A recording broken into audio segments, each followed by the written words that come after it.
Hello বন্ধুরা, welcome to PSC foundation. আজকে তোমরা দেখতে পাবে যে তোমাদের ক্লার্কশিপ পার্ট 2 এর কিন্তু অ্যাডমিটের অপশন চলে এসেছে। তো এখানে তোমরা অফিসিয়াল ওয়েবসাইটে যখন আসবে তোমরা এখানে দেখতে পাবে যে প্রতিবার কিন্তু তোমাদের এখানে যে ক্যান্ডিডেট এর কর্নারের মধ্যে ডাউনলোড অ্যাডমিট ছিল, এখানে কিন্তু দিত, কিন্তু এবার জানি না কেন এখানে কিন্তু অ্যাক্টিভ হয়নি। ঠিক আছে, তো এই লিঙ্কটা তোমরা এখানে পাবে না, এখান থেকে তোমরা ব্যাক করবে। এখানে সেকেন্ড যেটা অপশনে আসবে, ঠিক আছে, এই জিনিসটা তোমরা দেখে নাও। সেকেন্ড, প্রথমে তো পিএসসি লিখে সার্চ করলে প্রথম অফিসিয়ালটা আসবে, তারপরে এটাও কিন্তু পিএসসির অফিসিয়াল ওয়েবসাইটই আছে।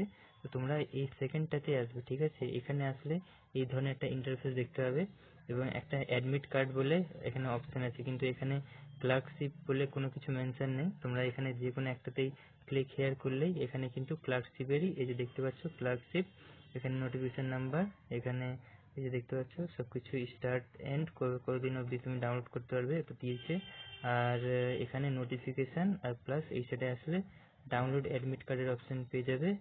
এখানে তোমরা দুইভাবে কিন্তু ডাউনলোড করতে পারো, ফার্স্ট নেম আর না হলে অ্যাপ্লিকেশন এনরোলমেন্ট আইডি। তো এটা হচ্ছে অ্যাকচুয়ালি রোল নাম্বারটাই। তো অনেকজন তোমরা কমেন্ট করছিলে, তো তোমরা ফার্স্ট নেম দিয়েই সার্চ করবে এবং এখানে ফার্স্ট নেম তোমাদের দিবে। আর তোমাদের এখানটায় ডেট অফ বার্থ যেটা আছে সেটা তোমরা এখানে দিলে তোমাদের এখানে কিন্তু এটা ডাউনলোড হয়ে যাবে। ঠিক আছে, তো এই ছিল ভিডিও। ইনফরমেটিভ মনে হলে অবশ্যই চ্যানেলটিকে সাবস্ক্রাইব করবে।